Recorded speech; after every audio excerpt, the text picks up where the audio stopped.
കുമാരനാശാൻ മലയാള കാവ്യലോകത്തിൻ്റെ ജൈത്രയാത്രയിൽ കവിത്രയത്തിൻ്റെ കാലം സുപ്രധാനമായ വഴിത്തിരിവാണ് ഉണ്ടാക്കിയത്.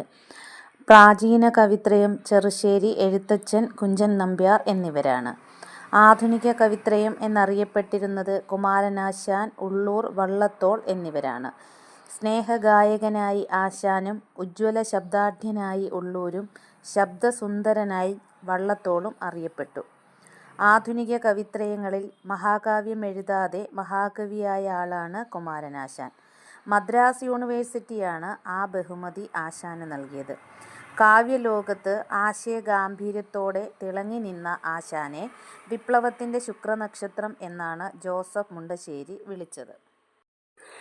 Doctor M. ലീലാവതിയാവട്ടെ ദിവ്യകോകിലം എന്നാണ് ആശാനെ വിശേഷിപ്പിച്ചത്. കുമാരനാശാന് വെയിൽസ് രാജകുമാരനിൽ നിന്നും പട്ടും വളയും ലഭിച്ചിട്ടുണ്ട്.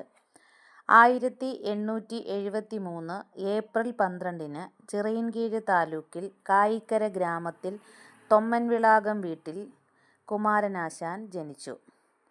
1891 യുഗപ്രഭാവനായ ശ്രീനാരായണ ഗുരുദേവൻ്റെ ശിഷ്യത്വം സ്വീകരിച്ചതാണ് ആശാൻ്റെ കാവ്യജീവിതത്തിലും വ്യക്തിജീവിതത്തിലും വഴിത്തിരിവായത്. 1898 1900 കാലത്ത് ബംഗാളിലായിരുന്നു ആശാൻ്റെ വാസം.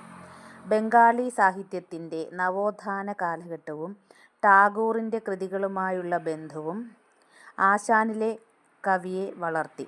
പിന്നീട് ഗുരുദേവൻ്റെ ആവശ്യപ്രകാരം കൊൽക്കത്തയിലെ വിദ്യാഭ്യാസം അവസാനിപ്പിച്ച് അരുവിപ്പുറത്ത് മടങ്ങിയെത്തി. 1918 കെ. ഭാനുമതിയമ്മയെ വിവാഹം കഴിച്ചു. 1924 ജനുവരി 16 പല്ലനയാറ്റിലുണ്ടായ റിഡീമർ ബോട്ട് അപകടത്തിൽ അദ്ദേഹം ഇഹലോകവാസം അവസാനിപ്പിച്ചു. 1909 ആശാൻ മിതവാദിയിൽ പ്രസിദ്ധീകരിച്ച വീണപൂവിലൂടെയാണ് ഖണ്ഡകാവ്യ പ്രസ്ഥാനത്തിന് തുടക്കം കുറിച്ചത്. വീണപൂവ് മുതൽ കരുണ വരെ നീണ്ടുകിടക്കുന്നു ആശാൻ്റെ കാവ്യജീവിതം.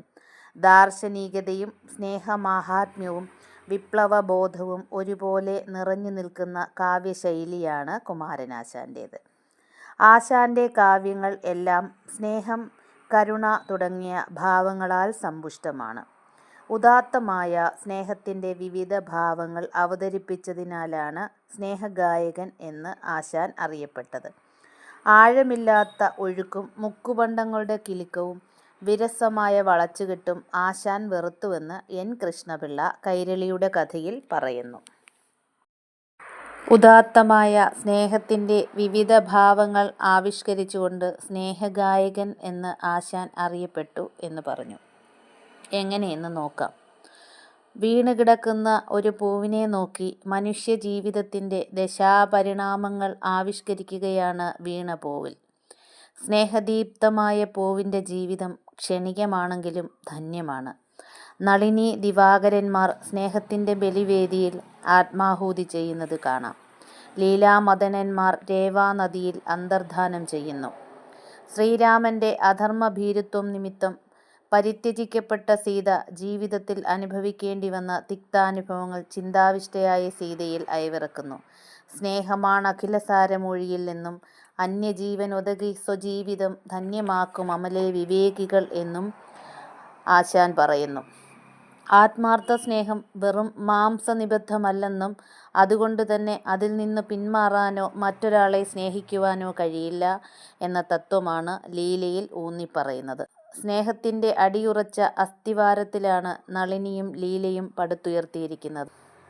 ചണ്ഡാല ഭിക്ഷുകിയിലാകട്ടെ ആനന്ദനിൽ അഭിനിവേശം ജനിച്ച മാതംഗിയുടെ വികാരപാരവശ്യമാണ് അവളെ ബുദ്ധവിഹാരത്തിലെത്തിക്കുന്നത്. എന്നാൽ ബുദ്ധദേവൻ്റെ അഭൗമ തേജസ്സിൽ അവളുടെ ഹൃദയവികാരം പരിഭൂതമായി തീർന്നു. കരുണയിൽ കരചരണങ്ങൾ ഛേദിക്കപ്പെട്ട് ചുടുകാട്ടിൽ തള്ളപ്പെട്ട വാസവദത്ത എന്ന വേശ്യയ്ക്ക് ആത്മീയോപദേശം നൽകുന്ന ഉപഗുപ്തൻ സ്നേഹത്തിൻ്റെ മറ്റൊരവതാരമാണ്. ചാത്തൻ പുലയനോട് സാവിത്രി അന്തർജനത്തിന് തോന്നിയ സ്നേഹമാണ് ദുരവസ്ഥയിൽ. വെറും ശരീരലാവണ്യത്തിനപ്പുറമുള്ള ചേതോവികാരമാണ് സ്നേഹമെന്ന് ആശാൻ ഇവിടെയും കാട്ടിത്തരുന്നു.